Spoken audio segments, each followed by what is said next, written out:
On croise beaucoup de personnes dans une vie. On connaît parfois leur métier, on admire leur travail. Mais connaît-on vraiment leur histoire? Chez Voix des Vosges, nous prenons le temps de découvrir les femmes et les hommes qui font vivre notre territoire. Aujourd'hui, partez à la rencontre de Damien Fontaine, l'homme derrière les spectacles. Aujourd'hui, je suis avec Damien Fontaine. Et Damien Fontaine, moi, ça fait longtemps que j'entends parler de ce prénom, enfin de son nom. Je l'ai entendu avec Jean-Pierre Petitjean. Oui. Est-ce que tu peux me parler de qui est pour toi Jean-Pierre Petitjean? Alors Jean-Pierre Petitjean, c'est effectivement quelqu'un qui habitait donc à côté de Darney, et que j'ai connu alors que moi j'étais encore lycéen, je crois. Lui était déjà bien sûr était un artificier déjà reconnu. C'était quelqu'un qui était passionné, alors pas par l'artifice, c'est pas ce qui m'a passionné chez ce personnage, mais c'était vraiment quelqu'un qui était passionné par la manière d'appréhender le spectacle en général. Et on a à l'époque beaucoup échangé sur un projet que j'ai fait ensuite, qui était sur l'amphithéâtre de Grand, où il m'avait, je me souviens, montré des choses que lui-même et d'autres avaient commencé à imaginer. Et en fait, c'est quelqu'un qui, je pense, avait fait le tour de ce qu'il pensait être le tour en matière de pyrotechnie, mais qui avait un esprit très imaginatif sur la manière d'appréhender le spectacle de demain. C'était concevoir. Ouais, il était plus dans la poésie, dans la conception, dans l'écriture d'un spectacle que dans la technique. Moi, j'ai jamais vu en lui un technicien. J'ai vu en lui un poète et qui était passionné par la poésie de ce qu'il exprimait dans son geste pyrotechnique, mais qui avait plein d'autres talents à côté, et qui était peut-être un peu blasé, n'est peut-être pas le mot, mais peut-être un peu déçu de certaines choses de la vie. Donc il avait ce côté un peu blasé qu'il pouvait avoir par moments, mais et qui donnait chez lui quelque chose d'un peu, ouais, il avait un côté triste. C'était un clown triste. C'était vraiment un clown triste, mais adorable, charmant. Et des fois, il déboulait chez mes parents, parce que j'étais chez mes parents à l'époque. Il déboulait avec sa voiture, avec une idée dans la tête. Voilà, j'ai vraiment ce souvenir là, avec sa barbe et tout. Ouais, ouais. Il y a encore un peu de Jean-Pierre, du coup. Tu le sentais un peu comme un mentor, quelque chose comme ça ou Bah, disons que c'est quelqu'un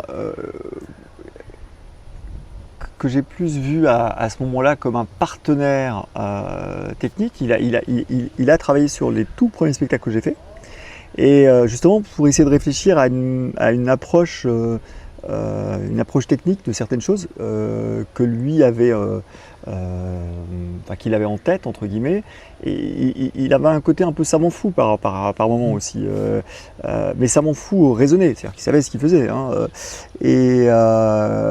tout cas, oui, moi, le souvenir que j'en ai, c'est surtout les grandes discussions qu'on a pu avoir, soit chez mes parents, je le disais, soit chez lui, quand j'allais chez lui. Non, c'est vraiment c'est des souvenirs sympas. D'accord. Qui était le petit Damien? Musique Petit Damien, c'était quelqu'un qui était dans une famille d'agriculteurs, qui était heureux d'être dans cette famille. Vraiment, j'avais tous les outils à ma disposition, mais qui n'était absolument pas du tout intéressé par le côté agricole de ma famille, ou plutôt le métier d'agriculteur. J'étais passionné par la nature, passionné par des tas de choses, mais j'étais pas du tout, j'avais pas la passion qu'aura plus tard mon frère, lui par contre, qui reprendra la ferme après. Non. C'était dans les Vosges, tout ça? Ouais, okay, à Freins, c'est un petit village à côté de Martigny-les-Bains.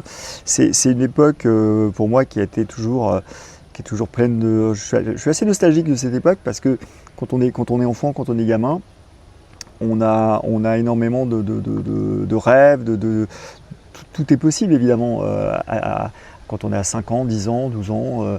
Et ouais, j'avais beaucoup de rêves. Pas forcément de rêve par rapport à ce que je fais aujourd'hui, même si c'est venu quand même assez vite. Mais la musique était entrée chez moi assez tôt, vers 9-10 ans, où c'est devenu quelque chose d'assez, entre guillemets, sérieux. Non, il y avait, j'ai toujours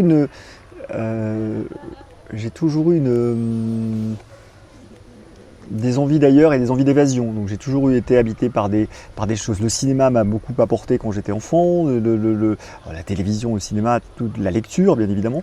Mais voilà, tout ce qui était des portes ouvertes sur des imaginaires, et c'était vraiment quelque chose d'important. Ouais. Et du coup, il y a eu un déclic, c'est en 1992, Oui. Albertville. Albertville, c'était quelque chose d'assez fort pour moi. Ce qui avait fait découfler à l'époque pour cette cérémonie des Jeux d'hiver. Hein. C'est la première fois, en tout cas, que moi je voyais cela en France. Et il y a une vraie révolution. D'ailleurs, si on regarde bien, toutes les cérémonies de Jeux Olympiques, avant découfler, et après découfler, voilà, il y a une nette césure. C'est-à-dire que lui invente un nouveau paradigme, une nouvelle expression, encore une fois, plus poétique que technique. Et par la danse, par cette petite fille qui intervient, par différentes choses, sans procéder trop ostentatoire. Précédemment, on voyait beaucoup de Jeux Olympiques type Séoul ou autre, où on déployait des centaines, pour pas dire des milliers de gens qui exécutaient des choses assez incroyables, les anneaux olympiques parfaitement ciselés, etc. Mais manquait finalement la poésie. Il y avait la technique, mais il n'y avait pas cette dimension extraordinairement poétique qu'a apporté Découflé en 92 en France. Ouais. Qu'est-ce que ça t'a fait à toi Moi, voir ça je sais pas, j'ai eu cette envie de me dire, à mon tour, j'aimerais raconter des histoires. Alors lui, il l'a fait, c'était pas une histoire au sens historique ou narratif du terme, il l'avait vraiment fait, encore une fois, tout en poésie et tout en jeu de symboles et autres, mais en tout cas, j'ai trouvé que son travail entre la danse, l'expression scénique, l'expression scénographique, c'était vraiment quelque chose de novateur. Et je me souviens même avoir repéré à l'époque quels avaient été les projecteurs qu'il avait utilisés pour me dire « je trouve que c'est assez incroyable, on pourrait les utiliser, etc. » Ouais, enfin, moi j'ai beaucoup de souvenirs. Je ne l'ai pas revu. En fait, je ne l'ai volontairement pas revu cette cérémonie parce que j'en garde le souvenir de ce que j'en ai vu. Je ne voudrais pas être déçu parce qu'il y a toujours forcément a posteriori quelque chose qui est... il y a moins cet effet de surprise, il y a moins cet effet d'émotion sur le moment, sur l'instantané. Il s'est passé 92, oui, il s'est passé 30 ans, donc forcément on était à l'ère du magnétoscope, aujourd'hui on est à l'ère de l'IA, donc tout a changé en 30 ans. Quoi. Et pourtant, tu t'es pas dirigé directement dedans? Non. Dans le spectacle, tu t'es dirigé... Tu as fait des études? Beaucoup d'études? Enfin, j'ai toujours eu, bien sûr, cette branche artistique, spectacle et autres. Et j'avais des parents, je le disais, qui avaient les pieds bien solidement ancrés dans la terre et qui étaient peut-être inquiets pour leur enfant. Et moi, je me disais, je ne veux pas leur donner un peu plus d'inquiétude qu'il n'en faut. Donc j'essayais de les rassurer à travers un parcours un peu plus conventionnel, quoi. Donc j'ai eu l'opportunité de faire une école d'ingénieur, mais j'étais pas plus voué à faire ingénieur que des études de droit ou de médecine ou que sais-je. J'étais passionné par plein de choses. J'ai choisi ça, mais comme j'aurais pu me diriger vers une école de journalisme, j'aurais d'ailleurs préféré, ou même d'avocat ou autre. À l'époque, j'ai même fait plusieurs facs en parallèle et pour finalement terminer dans une école d'ingénieur. Ouais. Et du coup, ton premier spectacle, tu l'as fait quand? À quelle période? Alors le tout premier, les premières armes, si je puis dire, c'est quand j'étais encore au lycée. Où j'ai expérimenté des choses, voilà, on était dans le milieu des années 90, mais le vrai spectacle, celui dans lequel j'ai commencé vraiment à m'investir, et j'étais encore étudiant, je terminais, c'était en l'an 2000, où pour passer cette année de l'ancien au nouveau millénaire, il y avait plein de choses qui se préparaient. Alors moi, j'ai pas fait un spectacle pour le 31 décembre, j'ai fait un spectacle au cours de l'an 2000, qui tournait dans différents lieux de Lorraine, qui était un spectacle un peu barré quand même, rétrospectivement, mais qui s'appuyait sur des choses que j'avais été tournées en Israël avec les manuscrits de la mer Morte. C'est une histoire assez intéressante parce que ça puise aux origines judéo-chrétiennes de notre civilisation et ces manuscrits sont les plus anciens manuscrits qu'on a retrouvés qui parlent, enfin qui sont des fragments de la Bible pour certains. Ce que je voulais pas, c'était pas du tout faire une œuvre dogmatique ou autre, c'était de raconter en l'an 2000, finalement, dans une civilisation judéo-chrétienne, de raccorder cela avec quelque chose qui était finalement un des points fondateurs. Je ne voulais pas faire les 2000 ans après Jésus-Christ, mais quand même, je trouvais que ne pas tenir compte de nos origines judéo-chrétiennes pour l'année 2000, finalement, c'était pas...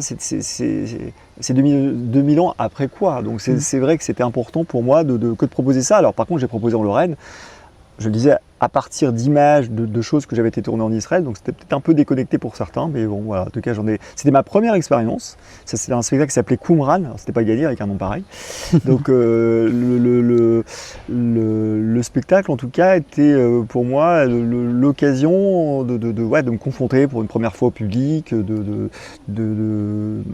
tester des choses, et puis encore une fois, d'essayer déjà avec différents médias, d'avoir des extraits, je disais, de films, d'images que j'avais été réalisés en Israël, des choses qui étaient du domaine de la mise en lumière patrimoniale. Ouais.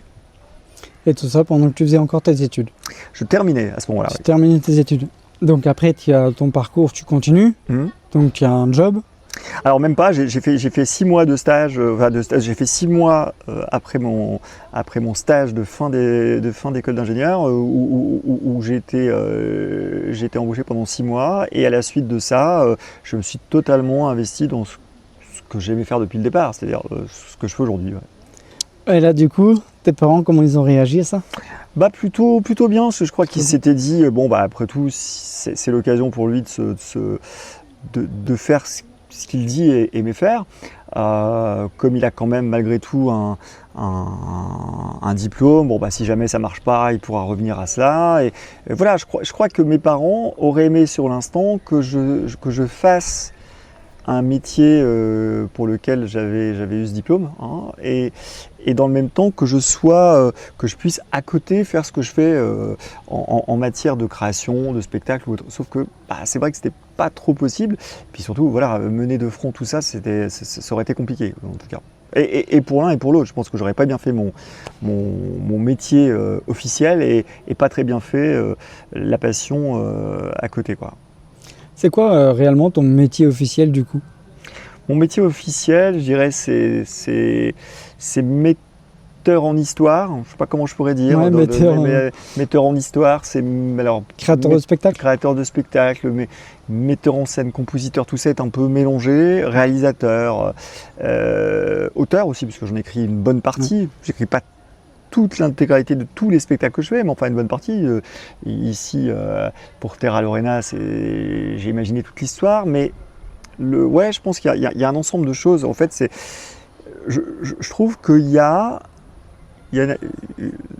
en tout cas, il y a plusieurs similitudes avec le métier de réalisateur de film.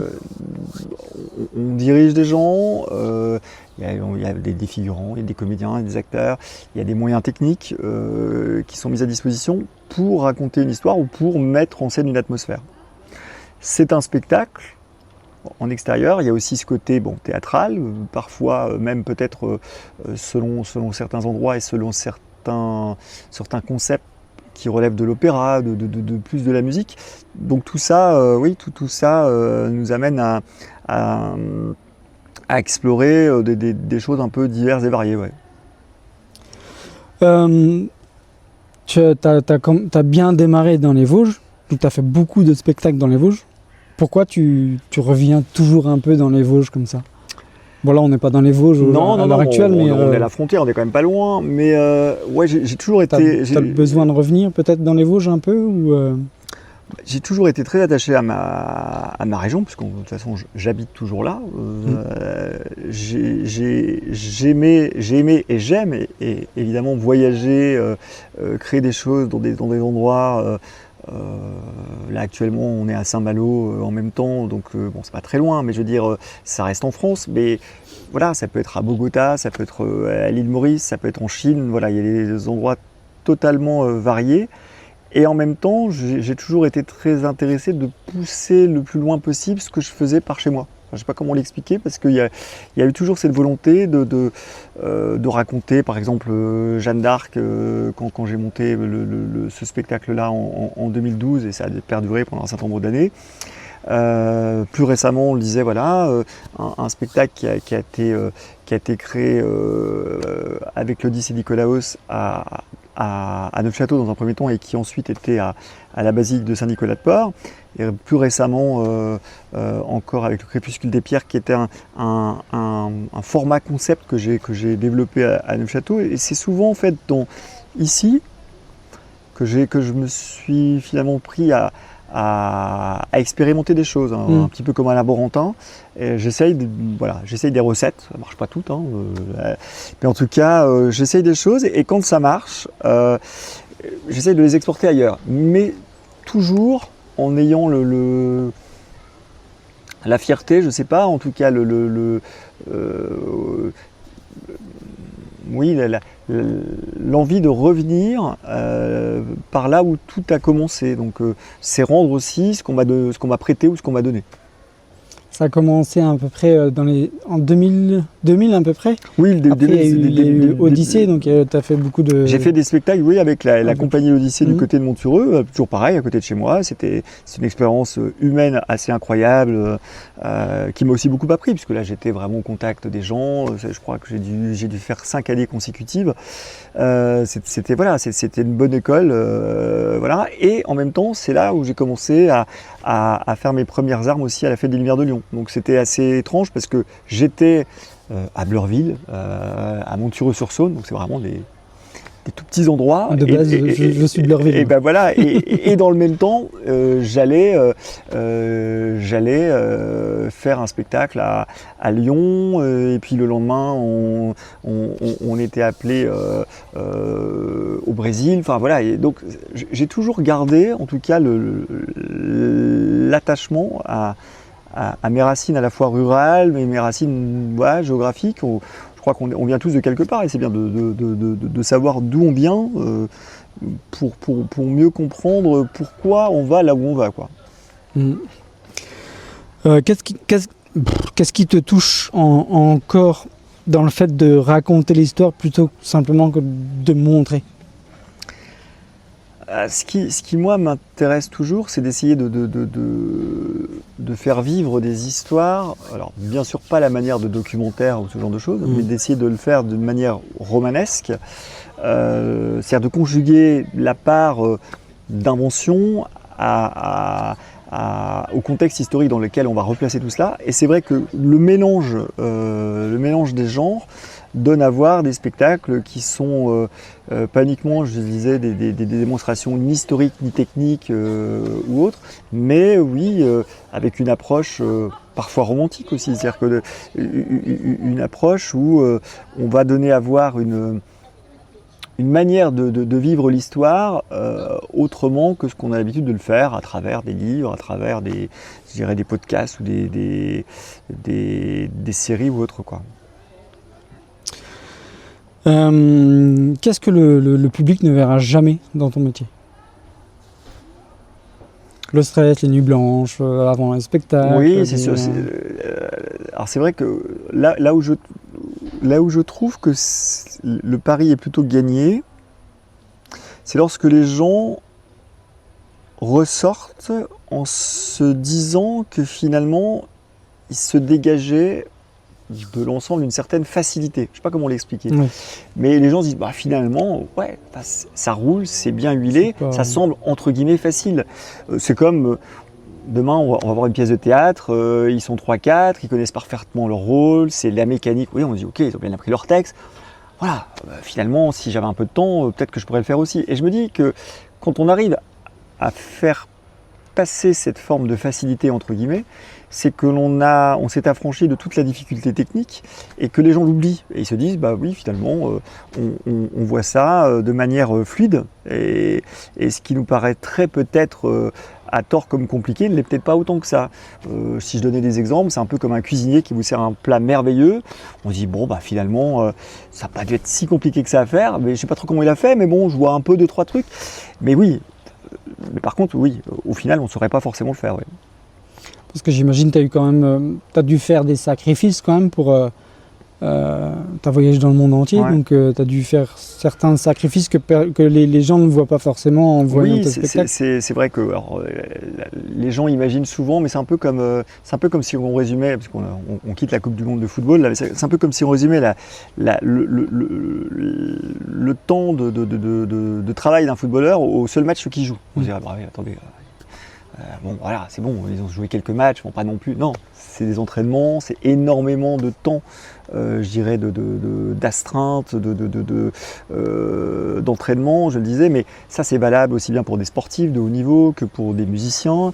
Et c'est vrai que la création ou l'aboutissement de la création se voit à travers effectivement un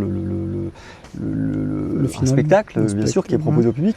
Mais pour arriver à cela, comme pour un film qui dure 1h30, c'est pas 1h30 de travail ou 2 heures de travail, c'est voilà, 2 ans en amont où il faut travailler sur les costumes pour certains, voilà, travailler sur des tas de choses. Et un spectacle, évidemment, c'est cette même approche, quoi. Donc et puis il y a aussi des choix, des sacrifices personnels de vie, voilà, on n'est pas toujours chez soi parce qu'on va privilégier telle ou telle chose. Et en même temps,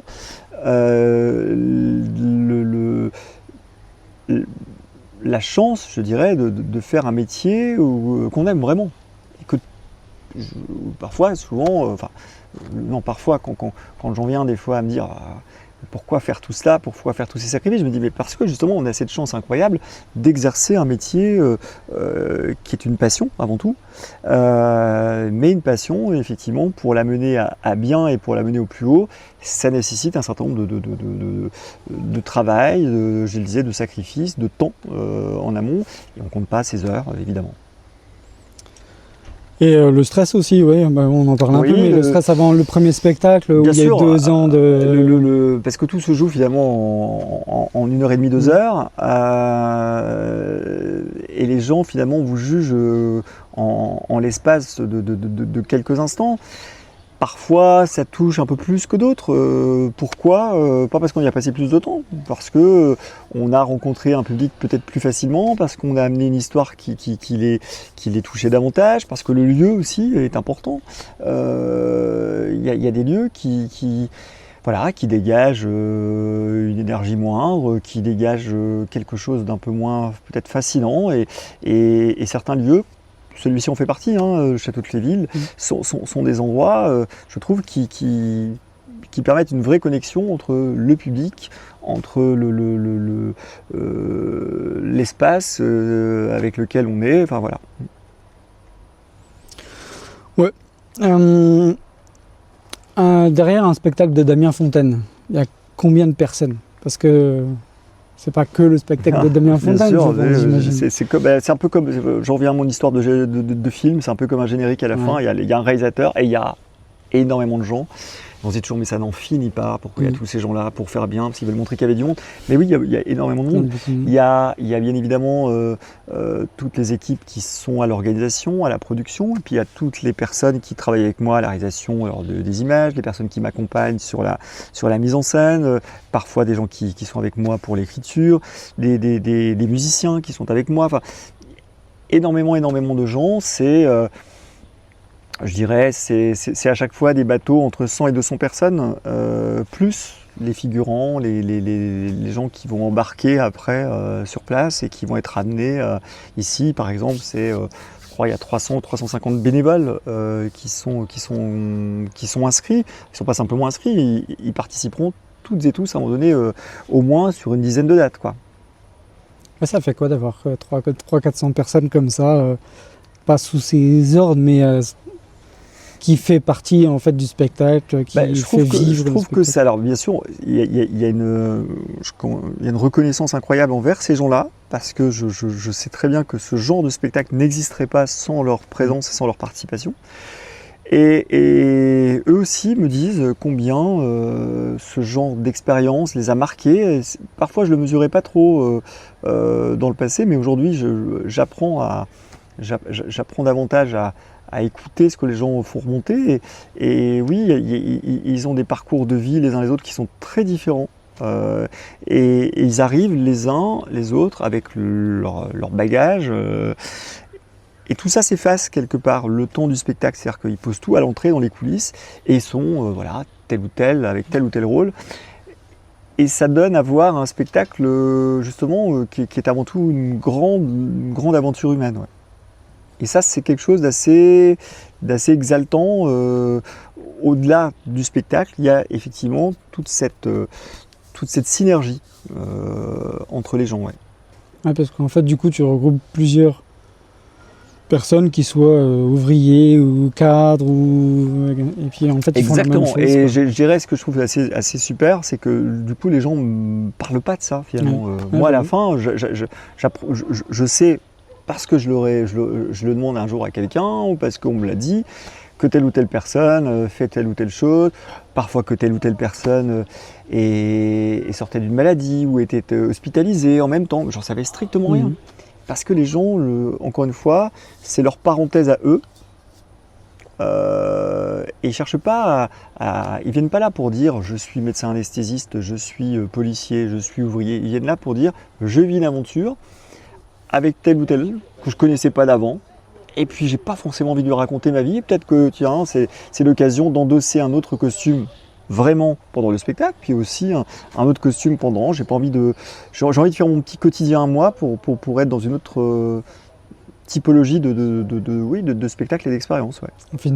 Finalement, en fait, tu ne crées pas que des spectacles, alors du coup, tu vas créer tout un... Ouais. Il y a tout un vivier, tout un livre d'histoire au pluriel. Parce qu'il se crée aussi des histoires. Alors, des histoires d'amitié, des histoires d'amour, parfois il peut même y avoir des ruptures. Enfin, je ne connais pas tout, mais on m'a énormément rapporté de choses qui montrent que voilà, le spectacle qu'on dit vivant, c'est pas uniquement le spectacle vivant qu'on montre, c'est aussi le spectacle qui vit dans les coulisses parce que ça continue, ça se prolonge. Ce sont vraiment des aventures humaines assez incroyables, parfois extravagantes, parfois toutes simples, en tout cas souvent touchantes, quoi. Du coup, finalement, donc tu crées un spectacle et il y a un autre spectacle que toi que tu regardes. Que je regarde, que je maîtrise absolument pas. Ouais. Et dans lequel parfois je suis moi-même spectateur, ou même parfois où je ne soupçonne pas tout ce qu'il y a pu y avoir et qu'on me rapporte parfois des mois, des années après en me disant mais t'étais pas au courant, pas du tout, voilà. C'est ça aussi qui fait que ce genre d'expérience se perpétue au-delà du spectacle lui-même, et puis les gens, pour une partie du moins, prennent plaisir des fois à suivre les spectacles que je fais et à venir en tant que bénévole, amateur, spectateur aussi, mais sur une autre opération par la suite. Ici à Fléville, par exemple, on a beaucoup de gens, bien sûr, du secteur. On a des gens qui viennent de Strasbourg, parce que précédemment j'ai fait un spectacle à Strasbourg il y a quelques mois, et il y a un peu plus longtemps du côté de Metz, mais il y a quand même des gens qui viennent spécialement de Metz, pas tous les soirs, mais tous les soirs où ils jouent. Donc ça représente au moins 10, 12, 15 soirs, plus toutes les répétitions. Donc c'est des allers-retours quand même assez conséquents. Bon, il y a des gens bien sûr de Saint-Nicolas-de-Port, et c'est l'énorme vivier avec lequel on est. Puis il y a des gens de Domrémy, il y a des gens d'un peu partout, au-delà des figurants, je dirais, de Fléville et des alentours. Ouais. J'ai regardé un petit peu, je me suis un peu renseigné un peu avant de venir. J'ai vu des chiffres, des énormes chiffres, 12 millions de personnes qui auraient vu tes spectacles. Ouais, c'est à peu près ça, je crois qu'on avait regardé, parce qu'on a compté que c'était entre 12 et 15, je sais plus exactement. Des chiffres énormes, ça te fait quoi? Ça représente quoi pour toi? Ce nombre C'est de pas, chiffres. c'est pas que ça représente pas grand-chose, parce que bien évidemment, c'est mieux d'en avoir 12 millions qu'en avoir 100.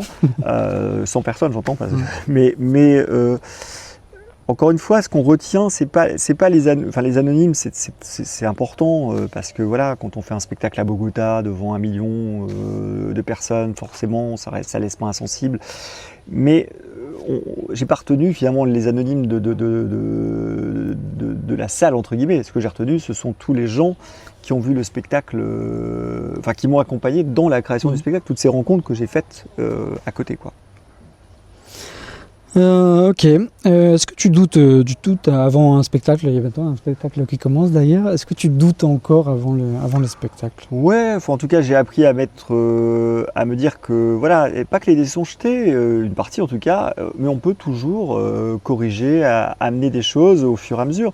Bien évidemment, une fois que le spectacle commence, qu'il a été écrit, qu'il a été mis en scène, qu'il a été réalisé, on va plus changer grand-chose. Donc, il faut que la mayonnaise prenne.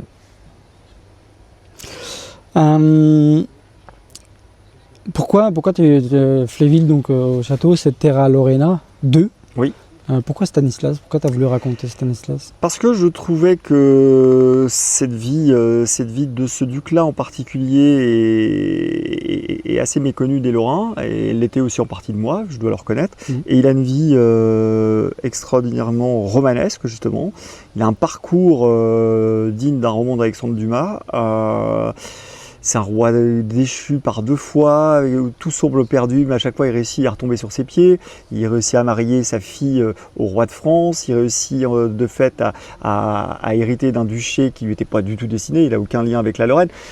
Voilà, il y a des hasards dans la vie qui font que ce qui semblait perdu hier devient finalement un gros coup de poker sur l'instant présent et donne à suivre des choses assez incroyables. Et lui, il a vécu, je trouve, une vie assez incroyable.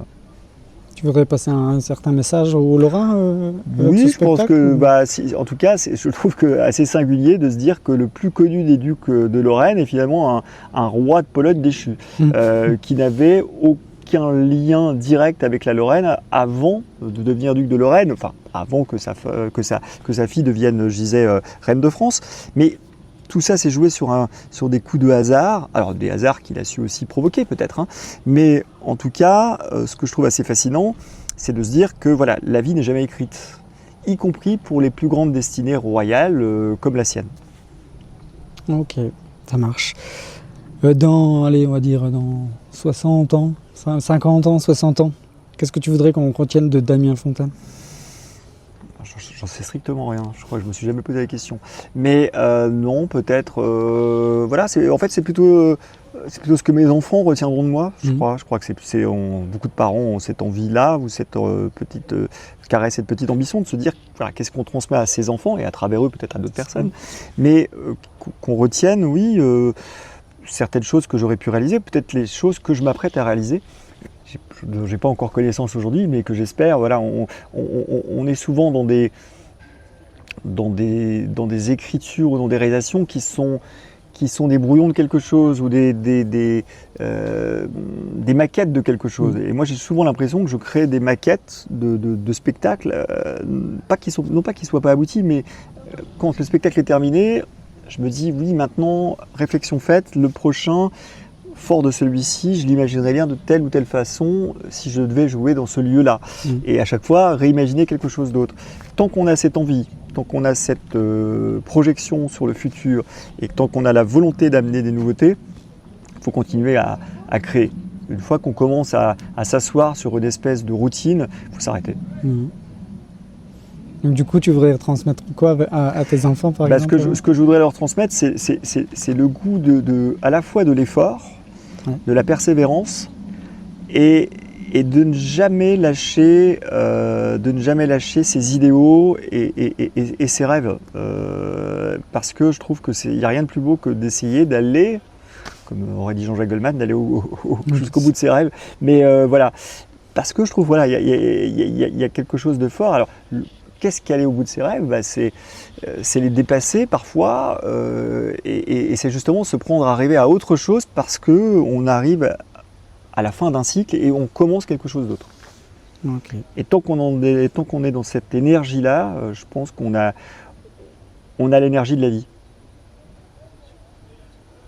Ah bah super. Est-ce que Super. tu voudrais rajouter quelque chose? Non. C'est C'est déjà bon bien, voilà. Ah ben merci bien. Je vais aller donner le top départ parce qu'il m'attendent.